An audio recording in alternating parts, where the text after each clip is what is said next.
watching Sports 360 with Ahmed Hamad for latest news, views and interviews of sports personalities from around the world. Hammad Siddiqui हमारे साथ मौजूद हैं, sports journalist. Hammad भाई, welcome to show कहेंगे आपको। आखिर वो वक्त का इंतज़ार था, जिस इवेंट का इंतज़ार था, और उस इवेंट का बाकायदा आगाज़ भी हो चुका है। थोड़ी सी अगर आप इवेंट के हवाले से हमें बताएं कि ये इवेंट किस तरह से स्टेप बाय स्टेप चलेगा, और फिर हमारी टीम इसमें कहाँ पर स्टैंड करती है। पाकिस्तान टीम के हवाले से आपका क्या ख्याल है, कितना बैलेंस स्क्वाड जो है वो इसमें शामिल किया गया है, किन किन प्लेयर से उम्मीदें वाबस्ता की जानी चाहिए हमें।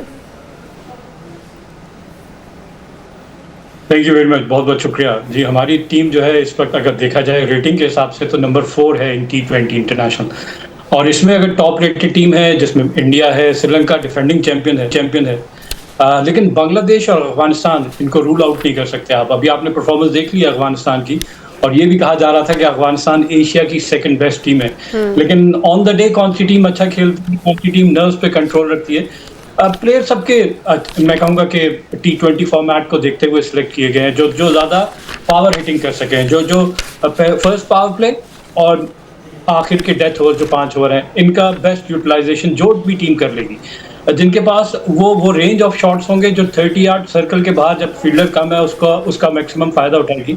और साथ साथ बॉलिंग की अगर बात की जाए तो डेथ ओवर्स में हमने देखा है कि बहुत सारी टीमें बाय द टाइम 15 ओवर होता है उनकी ग्रिप में होता है, लेकिन जैसे ही 15 ओवर के बाद बैट्समैन उनके ऊपर ऑनस्लॉट शुरू करता है तो वो मैच अब उनके हाथ से निकल जाता है। तो जीते हुए मैच भी हमने हारते हुए देखा।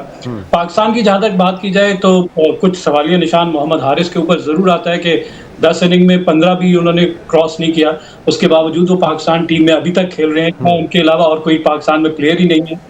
क्या रिजवान को ही नहीं वापस लाया जा सकता? हसीबुल्लाह, रोहेल नजीर, बहुत सारे विकेट कीपर बैट्समैन हैं जिनको इवन इस टीम में साहिबजादा फरहान जो कि विकेट कीपिंग भी कर सकते हैं, अगर उनको विकेट कीपिंग की इजाफी जिम्मेदारी दे दी जाए और एक और मैं कहूँगा कि ऑलराउंडर खुशदिल शाह उनको इंडक्ट कर लिया जाए या कोई और प्रॉपर बैट्समैन कर लिया जाए तो टीम का बैलेंस बेहतर हो जाए। एक प्लेयर को अगर आपने 10 चांसेस दे दिए उसके बावजूद भी वो क्लिक नहीं कर रहा तो किस चीज़ का इंतजार किया जा रहा है। साथ ही हसन अली की भी इसी तरह की परफॉर्मेंस है, बहुत ज़्यादा उनकी इकॉनमी अगर देखा जाए तो 11 से 12 रन पर ओवर के हिसाब से दे रहे हैं। तो ऐसा बॉलर जो इतने ज़्यादा रन कंसीड करेगा तो वो टीम कॉज के लिए नहीं आता, आप मैच उसी के स्पेल में हार जाते हैं।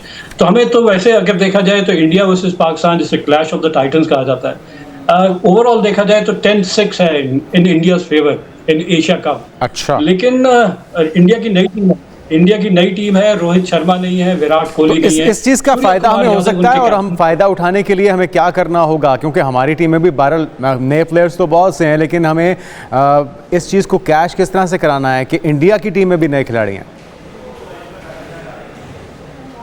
देखिए, बेशक नए हैं, वो डिलीवर कर रहे हैं और वो इस तरह डिलीवर कर रहे हैं कि वो 200+ रन इस नई बैटिंग लाइनअप के साथ जो उन्होंने gradually with passage of time अपनी टीम को गूंथ किया, वो एस्टेब्लिश हो चुकी है। तो उनके यहाँ कोई पैनिक बटन नहीं है। हमारा तो देखें बैटिंग लाइनअप अगर देखें, फ़खर और साइम तो एक मैच में चल रहे हैं, 3 मैच में नहीं चल रही, कंसिस्टेंसी नहीं है हमारी बैटिंग लाइनअप में, तो यहाँ मैटर कर जाती है। और फिर जैसे वो गेट खुल जाता है, फ्लरी ऑफ विकेट्स होती हैं क्लटर में, तो फिर आपकी टीम प्रेशर, फिर हम through out the inning rebuilding के प्रोसेस में नजर आ रहे थे।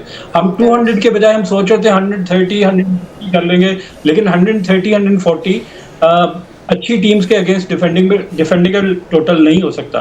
तो हमें ये देखना पड़ेगा कि हमारे पास अगर हसन बहुत अच्छे पावर हिटर हैं तो उन जैसे 3 और होने चाहिए। मैं बार बार कहता हूँ कि आपने पाकिस्तान सुपर लीग में नईम थे लाहौर कलंदर के, वो बड़े अच्छा टैलेंट पावर हिटर उनकी जान से ओपन करते थे। अब्दुल्ला शफीक इवन तो पिक किया जा सकता था, ये कंसिडरिंग द फैक्ट कि मोहम्मद हारिस बिल्कुल भी फॉर्म नहीं, 10 मैचेस हो गए हैं और ही हैज स्कोर्ड ओनली 46।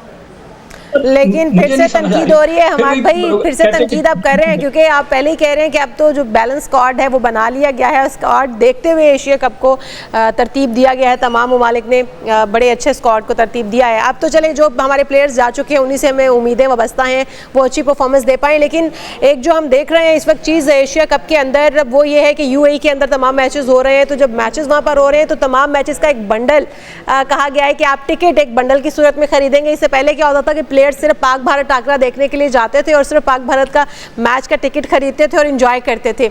अब उन्होंने तमाम मैचेस के टिकट फरोख्त करने के लिए ताकि स्टेडियम भरे रहे, उन्होंने तमाम मैचेस को एक बंडल की सूरत में बेचा है टिकट्स को। क्या समझते हैं, स्टेडियम भर पाएंगे इस तरह से या लोग देखने के लिए जाएंगे? अब क्योंकि काफी कॉस्टली है। देखिए जब पैकेज डील होती है जी जब पैकेज है तो उसमें आपको उसके वो कहते हैं ना कि आपको बेनिफिट्स आपको नजर आ रहे होते हैं। हाँ थोड़ा एक्सपेंसिव होता है, लेकिन ओवरऑल अगर आप पैकेज उठा के देख लें पर मैच में अगर आप जाएंगे तो मेरे ख्याल से उससे ही ज्यादा इकोनॉमिकल होता है। लेकिन मैं कहता हूँ कि क्राउड को आप फोर्स नहीं करें, उनके लिए पिक एंड चूज उनकी मर्जी होनी चाहिए, वो अपनी मर्जी से जाके मैच देखें जो मैच देखना चाहते हैं। ये क्या जबरदस्ती है कि जी आप तमाम मैचेस देखेंगे जिसमें आपका इंटरेस्ट भी है। अब वो टीमें खेल रही है जिसमें का इंटरेस्ट नहीं है, किसी और मुल्क का इंटरेस्ट नहीं है, तो वो क्यों जाके देखे? या तो कोई बहुत बड़ा क्वालिटी प्लेयर खेल रहा हो तो हम कहें यार उस टीम का मैच देखना है, उसमें इस प्लेयर की वजह से मैं जरूर जाऊंगा, बेशक हमारी अपनी टीम नहीं खेल रही। ठीक है, तो यहाँ पे मैं क्राउड के पॉइंट ऑफ व्यू से मर्जी होनी चाहिए, आपकी बात बिल्कुल ठीक है। अच्छा, आज के मैच के हवाले से क्या कहेंगे? यूएई और भारत के दरमियान मैच वन साइडेड होता देख रहे हैं या जिस तरह की परफॉर्मेंस हमने ट्राई सीरीज में भी देखी, कुछ अच्छा परफॉर्म किया है, बहुत से प्लेयर्स ने सरप्राइज भी किया? मैं ट्राई सीरीज में यही देख रहा था, अफगानिस्तान और यूएई का जो स्पिन बॉलिंग अटैक है उसके अगेंस्ट पाकिस्तान तो स्ट्रगल कर रहा था। मैं चाहता था कि टॉप रेटेड टीम जिस तरह की इंडिया की बड़ी जबरदस्त बैटिंग लाइनअप है, इसके अगेंस्ट उनके स्पिनर्स किस तरह की बॉल करते हैं। तो इम्तिहान यहाँ पे उनके बॉलर्स का नजर आएगा, आया वो वाकई क्वालिटी बॉलर्स हैं या किसी फ्रेजाइल बैटिंग ऑर्डर के अगेंस्ट वो बहुत अच्छी बॉलिंग कर सकते हैं, लेकिन जब टॉप रेटेड टीम के अगेंस्ट खेलते हैं तो वो कितना एक्सपोज होंगे। तो उनके मैं कहूँगा कि उनके लिए इम्तिहान है यूएई के लिए। अगर तो वो आज बहुत अच्छा डिलीवर कर लेते तो उनके प्लेयर्स का कॉन्फिडेंस बहुत अच्छा हो जाएगा। पाकिस्तान का क्या, जिस जो परफॉर्मेंस हमने देखी ट्राई सीरीज, जो पिचेस बनाई गई थी वो स्पिनर्स को सूट करी थी।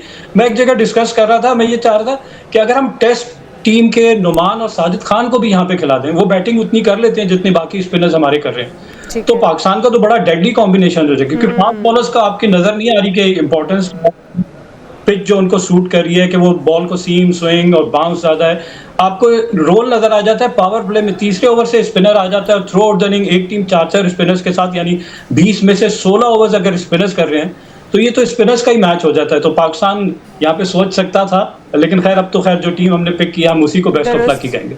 अब हमारी इस तमाम उम्मीदें इसी स्क्वाड से हैं। बहुत शुक्रिया, हमाद सदीकी साहब हमारे साथ मौजूद थे और हम उम्मीद करते हैं कि अच्छा खेल देखने को मिलेगा। और पाकिस्तान हमेशा से आउट क्लास टीम रही है और एक बार फिर से पाकिस्तान टीम ने कम बैक किया है, हमने देखा पिछले सीरीज के अंदर, तो अब भी वही कुछ हमें देखने को मिलेगा इंशाल्लाह। Keep on watching Sports 360 with Ahmed Hamad for latest news, views, and interviews of sports personalities from around the world.